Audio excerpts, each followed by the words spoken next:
additional drop spot. That's part of the fun dynamic, right? When teams start to qualify their way out of these settings, these lobbies, because of the Victory Royale. So with Kanata's team moving on, hey, this gives chance and opportunity for other teams to kind of step on in. Yeah, but you're already seeing more than just them change up their drop spot. A fight here at the split drop that was contested in game number 1, no longer contested, which means they have to go somewhere else. And already 3 teams at Seaport, and this is a big fight with a couple already being dropped down. Mike Pot's going to get the first elimination on this side of the map, and already this is looking like a very, very dangerous and risky situation to be in. Yeah, think about it. And this is where Noah W Play's team was, right? So originally 4 teams contesting his drop. It's just not reasonable. It's not a good drop by any means. I think they made the right decision to probably veer off towards the hopeful heights now. And for all the teams here, my gosh, talk about a difficult situation to be in.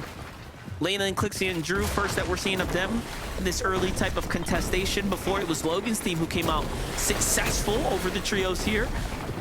Let's see what they can bring to the table here and now. Yeah, you're already seeing a scanner going down, so even though they're trying to drop their way down to the bottom of that building, their position can be revealed for a short amount of time. It's going to allow them, for Clixie and his trio, to put down just a little bit of pressure. Not much, and that's the thing that makes it kind of hard to fight over at Seaport is, yes, when you kind of land off the spawn, you have a weapon, they don't, you can chase them around, but as everything kind of settles down, the dust settles, and things like this happen, it's kind of very, very hard to just break into one of those buildings, try to land a 1 pump. It just comes at a very big risk, but landing shots like that as they go ahead and pull away, and this is where it's going to be up to Leyland, Drewbot, and Clixie if they want to continue to put the pressure here. I like this position right here, but I'm not really feeling the loadout. There's a lot of room for upgrades here on all of these teams. They're spending a little too much time trying to gather information. The clock is ticking up, seeming like both sides are just going to go and settle out and opt to get to their farming here. Meanwhile, Bullcut Tyler, Skittles and Tofi right now, taking a look, setting up this ambush here. Now, do remember they were contested in game 1. They didn't have time to set this fight up, so it's a little bit different for them now. Good shots as they continue to kind of adapt as the game does go on. They're trying to go ahead and do the sneaky plays instead of it happening to them. They got some good damage, but it's not going to be a ton. It's not a good confidence boost. So now they got to make that conscientious decision with how contested this side of the map was in game 1. Do we stay here? Do we try to hold them? Or do we move on out? Just jump on over to one of our hotspot POIs for this group, Crime City, and you're seeing they're fighting directly inside of that bunker, and they just don't want to let one team kind of just dominate it and get it for free without at least a little bit of risk. Yeah, definitely worth the fight, but for King Beast here, his kind of situation here, they could use a ton of material count. They got to find a way out now. That's the one problem with getting into this vault here. You do find yourself potentially held out. For Chris's team on the other side, see how it's looking for them. Not too bad here. They definitely have the slight advantage, I'd say. The material count here. How do you think this is going to play out? I think this is almost like a no-win situation, because even if they're able to make their way in, Chris, Wager, and Danger, it's just going to come at such a high risk. Another third-party team, you see them at the bottom of the map, just a little bit out of the distance. But if they hear this and they see this as an opportunity to sneak, we saw it not only group 2, we saw it in group 1 as well. That's how a lot of players were getting caught off guard. So I do like their decision to kind of disengage, give it up. There's no way they can fight it for free. And with the little resources and materials that they have, I do think it's a better decision to at least try and farm up. Acorn Agers and Boya on the move right now. Once again, playing that Mass Meadows, one of the early rotates here. We saw them having somewhat of a surge problem, right, in the mid game. So it seemed like they had their early game on lock, but I do wonder if it was due to a lack of playing aggressive in their early situations. We'll have to see here. This game's going a lot slower, though, Jacob, than the previous. Yeah, I think with one game down, it's almost that opposite effect of some of our groups that we saw, where it was kind of very, very slow in game 1, players filling each other out. Now it kind of went the other way. You got to imagine some players maybe have lost fights in game 1 that they didn't necessarily think they would, so they're taking just a much slower approach. And what you're seeing here out of Acorn, Agers, and Pollo, they quickly looted up their Mass Meadows, got all their loot, they got the deal bits. Now they're kind of farming up, and they're going to have an abundance due to that gold, so they're going to throw a lot of extra big pots, maybe some splashes towards towards the top of that surge tower and just kind of sit up there and let every team that's rotating by be possible targets for their collection of surge. Gotta keep tagging. Let's take a look, though. Jump into another area here for Diego plays his trio. Saw the mistakes on the previous game, making that one poor decision to try to get a pickup inside the storm. Cost them everything. They won't be looking to do anything like that this time around. Looking at the feed, though, Curly's trio. Picking up Bull Cut Tyler over by the Whiffy Wharf. So a lot developing now. It's inevitable, right, given the pacing of the game here, but Diego's team rotating right into a full trio here. This trio looking to size them up, potentially take the fight here as they get the first tags onto Ralphie. An early med miss. Not sure if that's to try to bait them in or not, but another fight here, Jacob, with Logan being the first to fall here. Another elimination. Dom's down as well. That's second for Clixie. But more and more teams rotating through Seaport City.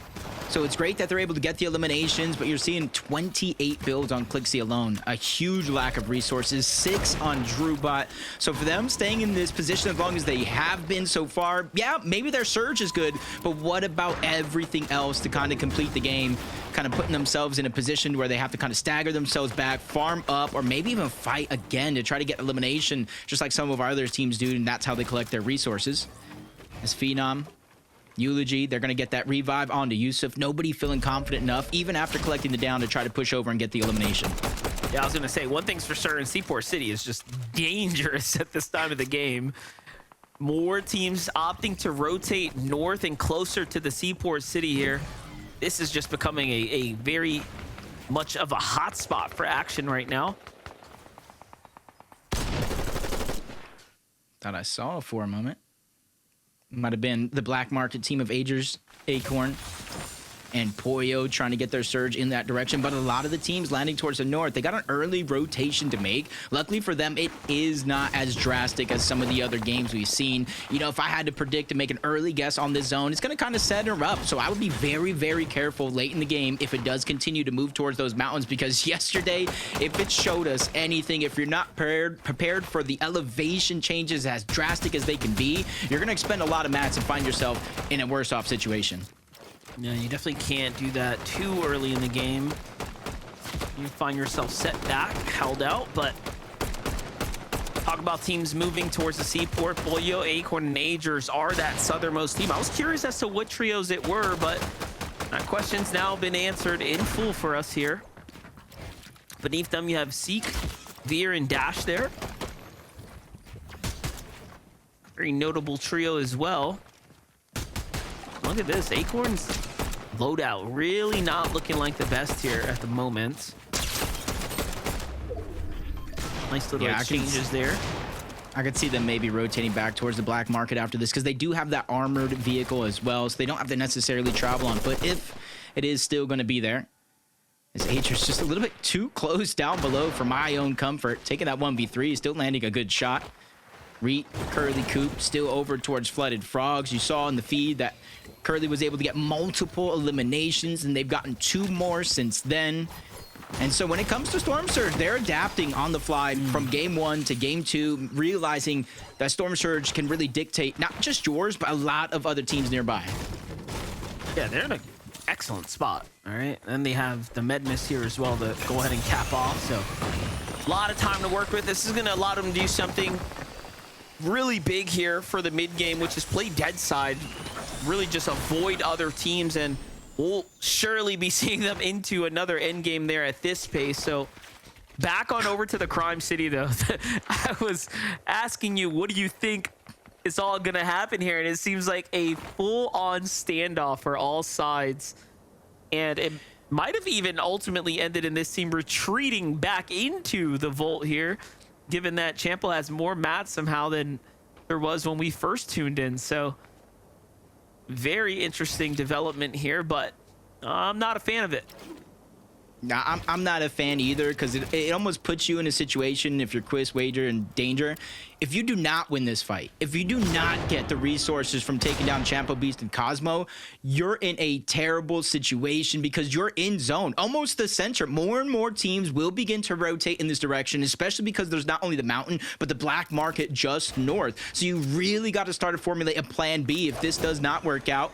As a Thermite finds his way through, reveals their position, and now they know they're just waiting outside the vault. Yeah, if there was a question, a doubt, there's no doubt anymore. And it's not just like waiting this out and then, you know, being set back for the mid game. It's also the damage. The rest of the lobby is continuously being active right here. This team, given that they've been so passive, they're not, you know, really fishing for enough tags on one another either. So it's something to take into account here. So if you're the team in the vault, do you at any point try and break out, or are you just at the mercy of Danger, Chris, and Wagers? Because it does come with its own risk. There's only one way in, one way out, especially if they have all the surrounding control on that side of the map. So it's just honestly an interesting decision to see how this plays out. I was gonna say, you would think that given enough time, the team outside the vault should just give it up, right? It's inevitable. However, you don't want to just leave it up to chance either. So yeah, I think they have to do something desperate. Gotta fight for it, if you will.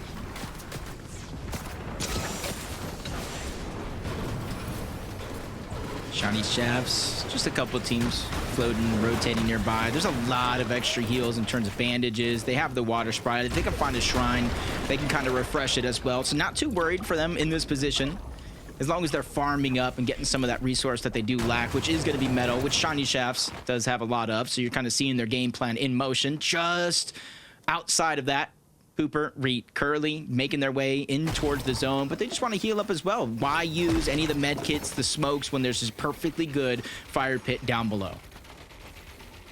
Stoke the flames, and this is what we talked about. They're going to be able to play things a lot differently given how many eliminations they picked up. You won't see this very often from trios playing late into the storm like this, utilizing the campfires in the vicinity and then playing for a full dead side rotate. Whole team has kneecappers, chug splash just to work with. This is just, again, a masterful rotate here and a wonderful setup for game two. It's not something you can bank on either, right? This is just how you play it when the cards have been dealt to you in this way. Finding that many eliminations so early have given them the chance to do just that. You have to respect it. On the other side, here's a team that has to try to set themselves up for a little bit of vision here on the map. Brutal Zulpix. Go early to the party here outside the Foxy Floodgate. And remember, all those teams from the Seaport City, there was about 5 or 6 we saw in that general area. They're going to be some of the few that are going to start to rotate in here shortly. And this is where it starts to get a little dangerous with some of those rotations. You see where the zone is pulling, and look at the outside land. There's so many different mountain ranges that teams will have to cross through, and there's already teams set up to get surged from those positions. So it's really going to funnel certain teams in certain areas, unless you went ahead and took that slower approach like we saw Reet and his trio do to take the slow side with those eliminations. And this is an example of just that. Teeks, Back, and Scuffy is going to have to rotate essentially directly into some form of team. Liquid's going to be the one right above, so it's not even that trio that I'm worried about. It's the two towards the outside that they're going to have to fight, eventually running into, as one's already down. KSM taking a big shot. Liquid trying to stay alive, using the water sprite as a solo, and he's trying to go ahead and get the advantage on the Scuffies to buy his teammates some time, alleviate some of that pressure so they can find some freedom. I was wondering what in the world made it so that Texas team decided that they wanted to take that fight. I mean, they had the advantage, they had the damage, but maybe they just knew that they were a man up on the trio. And you can see that it was not worth the even small engagement there. It cost them a fair bit, and now also the attention of the teams that have pulled the zone further and first across the waterways. So they're just asking for trouble now, and they're both in a pretty much dire situation here to rotate out. It's going to cost them even more mats. KSM, Liquid here, watching Tex team go off to the left here. Definitely the better decision. I wouldn't doubt if KSM trio just says, you know what, we got to follow them. I'm speechless. Oh my gosh. I'm honestly, I'm trying to think about what to say in a moment like this. This was your worry, the lack of surge. 4 120 below that damage threshold and counting, and you see they're still hiding outside of that vault. They're 300 damage, which means they've had at least one player. Two of them were camping the vault. One player was constantly moving around Crime City, constantly looking for little opportunities at damage, and now you're seeing the huge difference it makes. Active Surge on the other side. Eventually, whether a fight happens or not, Monster, I fear they're going to go down, and all that loot, regardless, is going to go over to Chris Danger and Wager. This is funny though. Look at look at this storm too. It's pulling mad south, right? Like, so even the team outside is like, hey, we're just gonna wait for them. Like, we're not gonna rotate. We're just gonna chill here. And it seems like Cosmo, Thug, and Champa are like, you know what? We're good. We'd rather lose. We'd rather fall to the storm surge than give our loot to Chris's trio. And Chris, they see and they recognize, hey, we still have a chance here. Let's just go ahead and move. So clearly you can see who the real winners of this whole situation is. But at the end, Champo's team has no idea that they left. So there you have it. I'm just kind of waiting for the feed, just because eventually that Storm Surge is going to catch up to them. They're waiting for a moment where it deactivates into the next phase, but it's just a tough situation. Hopefully a learning lesson for them. It is going to be 3 games left if they don't survive, so they can kind of pick things back up and really try to reassess the situation. Dash goes down. Oh no! Hopefully nobody's clipping that one. I might see that on social media later. Wait, we were just talking about House of Cells. That one's making the cut. Congrats, Ronin Dash. Very nicely played for him. Medmiss is going to come out here. I'm wondering if X on site is going to decide to jump on this team now. They saw the Medmiss come out. That's going to be a surefire sign for them. Yeah, and even when they find their way in towards zone, yeah, that's exactly what I was going to say. Even when they find themselves in zone, it's not going to get easier at all. No resources, active surge, 15 below. Only one team at site that's fully built up already. So spraying over in that direction is not going to be too useful, but they find it on the liquid anyway. Ooh, the reboot comes in, and they're charging over. They have no other... No! Storm Surge saves him in that second. It is up to Seek, all or nothing, 1v1, and he is on the clock. He gets above Surge. He gets the elimination. It's actually goes over to Aoxy, but he gets the loot or whatever's left of it. What is this game? Work. You just can't make this up, right? Like what you're watching right now, it just happens. Sometimes it just happens that way. Seek's got the reboot card. Well, actually, I don't even know if he can even play for anything else, as given the Surge, of course, took the elimination there. So nonetheless, tough situation for that trio. We'll see what they can end up doing here. Back on over to the safe side of the zone. Much more calm situation going on here. Jargu, Silicon, King have themselves a nice clean position here. After a strong game 1 Sherman, we'll be keeping eyes on them to see if they're going to be one of those high ground teams that come up and out of nowhere. Diego, Ralphie, and Fred, though, better game performance so far. They've made it a little bit further. However, does seem like Diego is getting active right here on a unsuspecting trio right here. They thought they were going to go in and find their finish onto Ralphie, but not on Diego's watch. And then the pickup comes through. Do they have a med miss is the real question. Oh, the enemy team does, though. Go ahead and get a little bit of that. That's going to probably save them ultimately in the end right here. Slows down the revive. Fred goes down. That brings it down to a 2v2. The bats come out. He's swinging for the fences. Diego, he's going to get trapped and down all together. That might not have been a home run, Monster, but that was at least a double or a triple. He is safe. No, Azuri's going crazy. He didn't even charge it up, by the way. That was just base damage, pinging them left and right there. And then the clutch shot with the shotgun. You never saw it coming. Gold Rush effect is going to keep him in the game here to go in and make this rotate now. And my gosh, what a game we are watching. There is chaos unfolding everywhere here and now. Another med miss comes through. And you know what? I genuinely thought that med miss from Missouri the first time was going to save Diego's trio.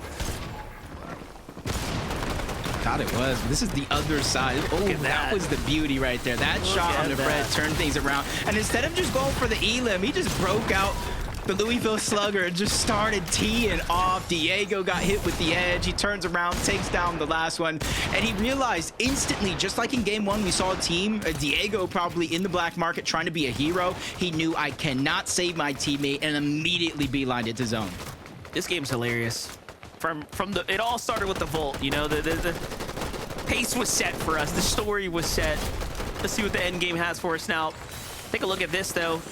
Some more serious things. Pollo, Agers, Acorn finding their refreshes, finding their big pickups here. This is a mountain Endgame, so we already know we're going to be in for a crazy one here. Team 538. They're just looking around right now. This is one of those teams that take a slower approach to these games. Let the eliminations come to them as Pollo just finds another one, the second one of the game. Just barely peeking outside as Acorn peeking to the cone. Information vital for him. The IGL really leading the charge for the team. We know how clutch he can be because it was last major. He's put in a 1v1 situation where if he would have lost that, there goes the Major 1 championship as Pollo tees off, sending his team towards the zone. So that way they can find a good spot on this rotation. Like it. Gotta find those elims just like that. Big points, big pickups. Look at Curly's trio. Nice wide skirt rotation on the outsert. Day, Clover, Alo. Get the high ground position first. Up and over. Wait a second. That low ground team didn't even see them kind of swing around. They let their guard down for a brief moment there. And Day's trio's all of a sudden securing up the high ground here. Yeah, luckily for him, he was kind of a little slower than the rest of his teammates. He was able to spot Reet and their trio just trying to sneak up the other side of the zone. Acorn, Agers, Pollo looking like they were just in a rough situation here. But Acorn having another elimination, which means they were able to kind of fend him off. Not only get that, but get all the loot. Kind of get the option to pick and choose exactly what they want before they make their way up that side of the mountain with the rest of the lobby. Currently, Monster, there's only 2 teams in the zone as of now. Yeah, you can't be caught in the zone. The replay is just highlighting Acorn, Agers, and Pollo continuously finding their moments. Seems like we jump away, watch something play out, and the Acorns team's just making a big play for themselves here. Meanwhile, Noah Plays team, take a look at this. A great showing here in game 2. This is because they switched up that drop spot, and luckily they did, right? You saw 4 teams at the Seaport City. Now that Kanata's trio has qualified out of the Hopeful Heights, they have that entire kind of southern area free of charge to themselves here, and they're making great work of it. This is almost a feeling of deja vu here for Reet, Curly, and Coop. We didn't see a ton of them in game 1, but they were just kind of flying under the radar, taking space when they needed to, and get some good damage onto a full trio towards the side. They look down, there's more battles going on underneath, and Curly continuously finding those opportunities. Coop, I do believe, picks up the 4th elimination there. Their 7th overall, 829 above the damage threshold, and with his own pulling on over to the other side of the mountain. And there's going to be a little bit of elevation changes as it kind of skips towards the side. The Agers team saying, you know what, we're going to play front side low. They actually give up all this natural high ground instead of being late to land on top for a bit of a high ground position. They say and play the low ground. Meanwhile, take a look at the highlight here. Oh, just ripping players out the sky here. Day's team doing a great job so far, but gotta be careful. Look, there was a lurking squad inside the zone there. Taking note for Jagu, Silic, and King. They're also kind of in a mid-ground position here, just taking their time, not trying to overcommit to any one position or another at the moment. Resurgence of Noah, Chaos, and Kaz is in this game. What a difference a drop spot makes, and a more comfortable one at that. Kind of taking charge instead of kind of egoing up or trying to on Seaport, thinking you're the best. They just kind of made a quick adjustment. It's already working out for them tenfold as Jan loses Day. Him and Aloe going to be stuck as a duo. You see the lack of resources, and his teammate goes down, tries to move his way back in, but they get the elimination and quickly move out, leaving Jan to the backside of his own with decisions to make of how he's going to try to make it in, and he has no choice but to go all the way down low into that chaos where you see more eliminations being handed over to Noah Plays. Yeah, it was all good until it wasn't, and that's what happens when a team decides to kind of play Med Mist late into the storm there. For Reet, Curly, and Coop, though, they are not putting themselves in any type of position like that. Meanwhile, Acorn's team jumps up, but another trio looks into this, kind of put their determining factor on the matter here, and it's actually Coop's trio from the low ground putting pressure up top. Acorn loses Pollo. Acorn falls now too, and Agers is left as a solo now to kind of fend it out here in the mid layer. Meanwhile, Boji's trio from high ground comes down. They get the full finishes there, pick up some of the mats off Acorn's body, and this is bouncing back towards the mountain here. So good decision on them not to fully give it up just yet, and they have the advantage here. Almost makes you question how many healthy trios are going to be full teams down below. This is one, Reek, Curly, and Coop. And we didn't really even touch on, we talked about the controller to keyboard. Reek taking the driver's seat as IGL for this team, and he's trying to lead them to victory, going up layer by layer. No one up there. Yeah, and he's ready to challenge it. Curly's there. They have so many builds. The biggest question that I have is, what is the HP? What is the alternate win condition if it does come down to it, as Coop finds another elimination on Agers. Jargu goes down. That's a quick lead up once more from Noah Plays, and it comes down to a 3v3 situation with the zone moving across the side of the mountain once more. And this is insane for No W Plays. They are at 9 eliminations. Talk about a comeback game here. And if nothing else, second place right now is fantastic. They are starting to run out of material.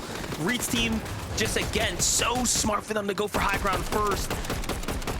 And it is not looking good right now for our low ground boys here, but they're going to go up. They're going to try to put this all down into a fighting situation here. Coop starting to run out of material, so it's not looking perfect for high ground just yet. However, up comes Noah. Noah gets sat down by Coop in a wonderful fashion, and they close out strong. Reed's team will win in the end, and hey, we expect it of the OGs to do it just like that.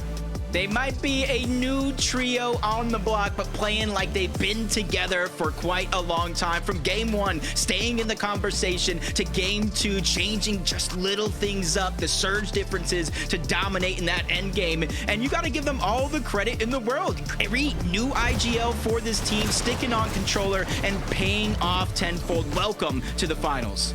Yeah, talk about timing, right? He goes up, and you saw how he was building for a second. He's like, hey, whether you like it or not, if there's a player up here or not, we're going to fight for this. And they timed it perfectly, and it just turned out.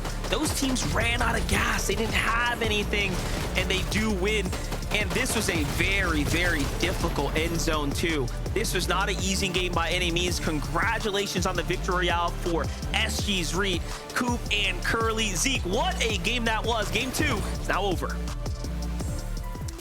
Oh, that's so great. Sorry, hold on 1 second.